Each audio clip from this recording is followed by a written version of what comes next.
चारों तरफ बर्फ ही बर्फ। शून्य से भी नीचे तापमान, जहां ठंड हड्डियां तक गला देती है, वहां पर भारत माता की रक्षा के लिए देश के जवान 24 घंटे तैनात रहते हैं।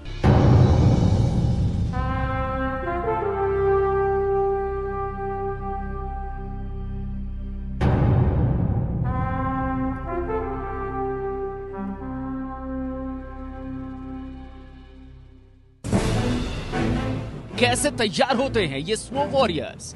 कितनी मुश्किल है इनकी ट्रेनिंग और इतने खराब हालातों में कैसे करते हैं मौत से मुकाबला? भारत माता की जय में देखिए बर्फ के योद्धाओं की शौर्य गाथा। शॉट टू किल, यानी कि अगर गोली निकले तो दुश्मन पर वार करे, दुश्मन पर अचूक निशाना लगे। जिन सैनिकों को आप बर्फ की सफेद चादर के बीच फायरिंग करते हुए देख रहे हैं, उनकी जिंदगी कितनी मुश्किल है इसका आपको अंदाजा भी नहीं होगा। कितना मुश्किल है यहाँ पर ये माउंटेन वॉरफेयर, या जिसको हम विंटर वॉरफेयर कहते हैं, और दूसरी लड़ाइयों से अगर आपने और भी कहीं ट्रेनिंग ली होगी। जैसा कि आप जानते ही हैं, इंडियन आर्मी मैक्सिमम पहाड़ों में और जंगल एरियाज में, जो कि सर्दियों के टाइम पे स्नो बाउंड हो जाते हैं, उनमें ऑपरेट करती है। तो ये एक ऐसी एस्टैब्लिशमेंट है जो हमें मौका देती है उन जगहों पे अच्छे से कारगर तरीके से लड़ाई लड़ने का, और मुश्किल हालातों, मुश्किल मौसम में सरवाइव करने की यहाँ पे हमको जो ट्रेनिंग दी जाती है, उस ट्रेनिंग से बहुत फायदा होता है, जिस वजह से वो ट्रेनिंग लेने के लिए हम यहाँ पर आए हैं। बर्फ में एवलांच की वजह से बहुत ही कैजुअलिटी होता है, इसलिए एवलांच की पर खिलाफ क्या करना चाहिए और उसका सेफ्टी क्या क्या क्या करना चाहिए, उसके बारे में सिखलाई देता है। क्या आपको लगता है कि यहाँ से ट्रेनिंग लेने के बाद हमारी जो सीमाएं हैं, जो पहाड़ों पर है, बर्फ में है, उनकी रखवाली अच्छे से कर पाएंगे हमारे सैनिक? जी सर, सबसे पहले हमारे को क्या है, यहाँ पर मौसम के साथ लड़ाई करने को बताया जाता है। सबसे पहले हमारा इधर मौसम के साथ क्लाइमेटेशन कराया जाता है, उसी माहौल में हमारे को ढाला जाता है, क्योंकि हमारी यूनिट अलग अलग इलाकों में, जैसे ग्लेशियर जैसे इलाकों में जाती रहती है, तो वहाँ जाकर हम उस काम को कर सकें। देशवासी सुरक्षित रहें, चैन की नींद सो सके, इसके लिए ये जवान अपनी जान तक दांव पर लगा देते हैं। इसीलिए भारतीय सेना तैयारी कर रही है स्नो वॉरफेयर की, और जम्मू कश्मीर के गुलमर्ग में भारतीय सेना के हाई ऑल्टीट्यूड वॉरफेयर स्कूल में तैयार किए जा रहे हैं स्नो वॉरियर्स। और यहाँ पर ये स्नो वॉरियर्स कैसे तैयार होते हैं, इसका जायजा लेने के लिए एबीपी न्यूज पहुंचा है खुद हाई ऑल्टीट्यूड वॉरफेयर स्कूल में। जम्मू कश्मीर के गुलमर्ग में बर्फ के इन जबरदस्त योद्धाओं को तैयार किया जाता है। तैयारी इसलिए भी जरूरी है क्योंकि भारत और चीन से लगी ज्यादातर सीमाएं पहाड़ी हैं, जहां ऊंचे पहाड़ों और बर्फ पर लड़ाई बेहद आम है। उत्तरी सीमाओं में पहाड़ 5000 से लेकर 7000 मीटर तक की चढ़ाई में है। वहाँ पर स्पेशलाइज्ड ट्रेनिंग की रिक्वायरमेंट है।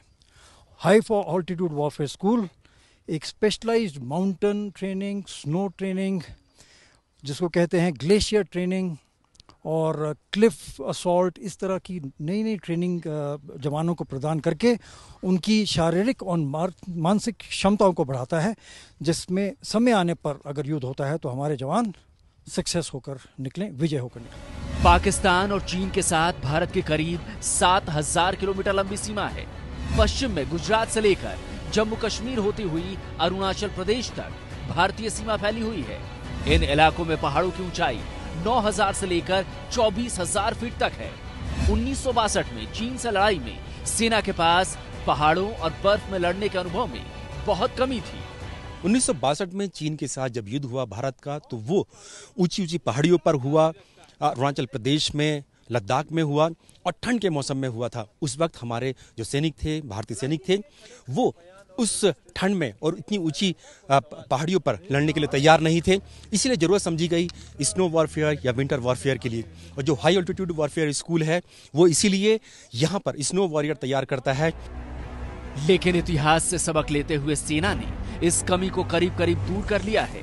विंटर वॉरफेयर में अब भारतीय सेना किसी से भी कम नहीं है।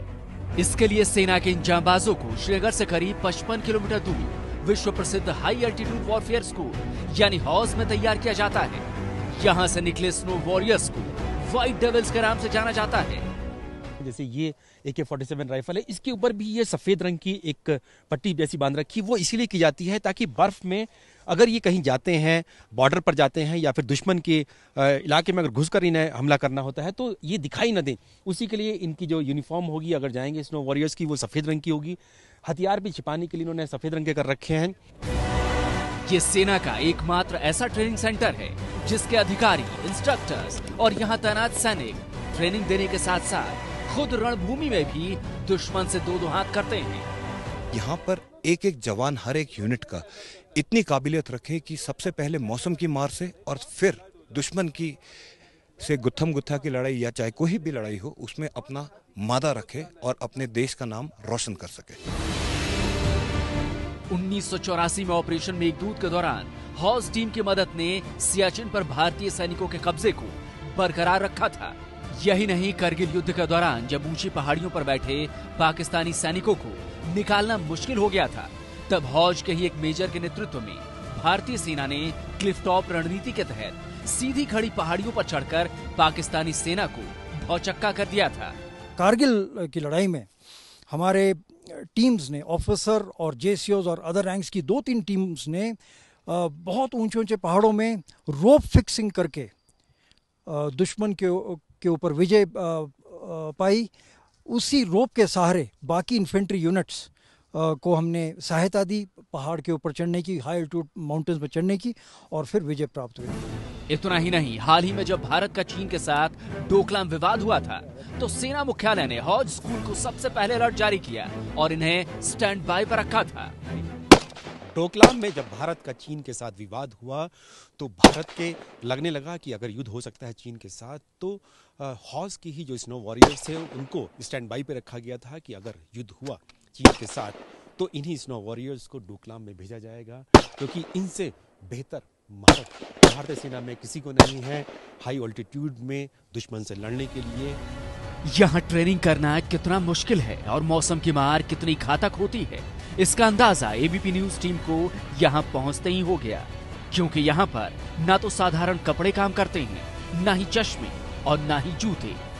सबसे ज्यादा ठंड पाँव में लगती है, इसलिए जो मेरे सॉक्स और जो शूज थे उनको बदल दिया गया है। ये स्नो बूट्स दिए गए हैं, ये इंडियन आर्मी के हैं। हमें ठंड से तो बचाती है, साथ ही इस तरह की बर्फ जो होती है उसमें भी हमें जो हमारे सैनिक हैं उनको यहाँ पे मदद पहुँचाती है।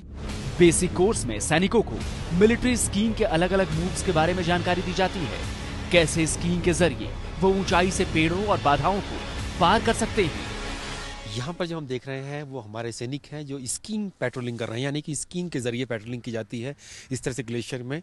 हालांकि अभी बहुत कम जगह पर ये स्कीइंग पेट्रोलिंग होती है, लेकिन आने वाले समय में माना जा रहा है कि जब जैसे ज़्यादा बर्फ़ बहुत ज़्यादा पड़ती है ग्लेशियर्स में, सियाचिन ग्लेशियर में, अरुणाचल प्रदेश में या और दूसरे इलाकों में, तो ये स्कीइंग पेट्रोलिंग भी हम आने वाले समय में देख सकते हैं कि ज़्यादा से ज़्यादा सैनिक इस तरह की पेट्रोलिंग करें और अपनी सीमाओं की सुरक्षा करें।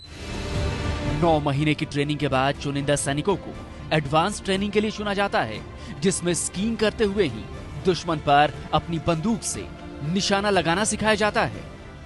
जो स्नो वॉरियर्स हैं, क्योंकि उनको चलते हुए स्कीइंग करते हुए उनको फायरिंग करनी होती है दुश्मन पर, तो इसीलिए निशाना सटीक होना चाहिए और उसी के लिए यहाँ पर जो स्नो वॉरियर्स हैं, हौज के जितने भी हैं योद्धा हैं, वो यहाँ पर ट्रेनिंग ले रहे हैं ताकि उनका निशाना अचूक हो। यहाँ पे जितने भी ट्रूप्स आते हैं वो जनरली प्लेन से ट्रेनिंग करने के लिए आते हैं, तो उनको ट्रेन करना कि माउंटेन्स में आपको कैसे निशाना लेना है, कैसे पोजीशन इख्तियार करनी है, वो काफ़ी थोड़ा मुश्किल होता है, बट बाई टाइम यहाँ पे जनरली सीख जाते हैं जवान। यही नहीं, इन्हें खास तौर पर स्नो स्कूटर्स चलाने की भी ट्रेनिंग दी जाती है, जिससे पेट्रोलिंग आसान और तेज हो जाए। जब इतनी भारी बर्फ में कहीं जाना हो, आपको सैनिकों को मूवमेंट करना हो, तो उसके लिए भारतीय सेना को इस तरह के ये स्नो क्राफ्ट जो है व्हीकल्स दिए गए हैं, जिन्हें एटीवी ऑल टेरेन व्हीकल भी कहते हैं या स्नो स्कूटर भी कहते हैं।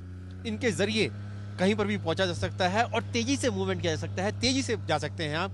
अगर आप स्कीइंग से भी ज्यादा ये तेज दौड़ते हैं, ये स्कूटर दौड़ते हैं। इसके साथ साथ स्नो वॉरियर्स को बर्फ और ग्लेशियर में रहने के बारे में भी सिखाया जाता है। बर्फ और इग्लू की चौकियां कैसे बनाई जाती हैं, इनकी भी ट्रेनिंग इन्हें बेहद अच्छे तरीके से दी जाती है।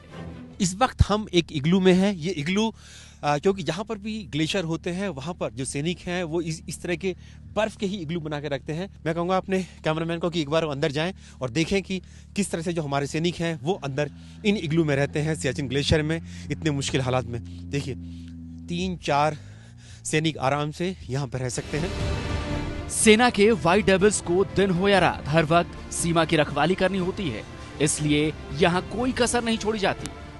हमारी सीमाओं पे जो निगरानी है वो सिर्फ दिन में नहीं होती है बल्कि रात में भी होती है। रात में भी हमारे सैनिक जो हैं वो पेट्रोल करते हैं इस तरह से स्कीइंग से के जरिए अपनी जहाँ पर इस तरह की ग्लेशियर्स होती हैं, बर्फ होती है, वहाँ पर ये इस तरह से पेट्रोलिंग करते हैं। जैसे ही इनपुट मिलता है कि कोई आतंकी घुसपैठ कर सकता है, इस फेंस के जरिए फेंस काट कर आ सकता है, तो हमारे ये जो स्नो वॉरियर्स हैं वो इसी तरह से पोजीशन लेते हैं और पोजीशन लेने के बाद फिर इंतज़ार करते हैं कि वो घुसपैठ की कोशिश अगर कहीं से होती है तो उसको रोक दिया जाए, उसको नाकाम कर दिया जाए। और इसी तरह से रात भर जो सैनिक हैं वो इस तरह से खड़े रहते हैं, जैसे यहाँ पर ये खड़े हुए हैं सामने।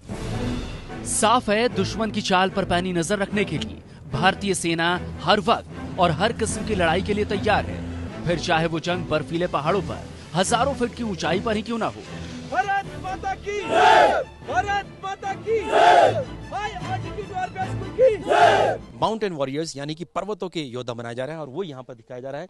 यहाँ पर ये सारे सैनिक हैं, अगर देखेंगे तो चारों तरफ ये सैनिक यहाँ पर ट्रेनिंग ले रहे हैं। गुलमर्ग में ट्रेनिंग लेने के बाद किस तरह से अपने दुश्मन का मुकाबला कर सकते हैं वो यहाँ पर सब सिखाया जाता है। कैमरामैन वेद प्रकाश पांडे के साथ Neeraj Rajput, ABP news, high altitude warfare school, Gulmarg.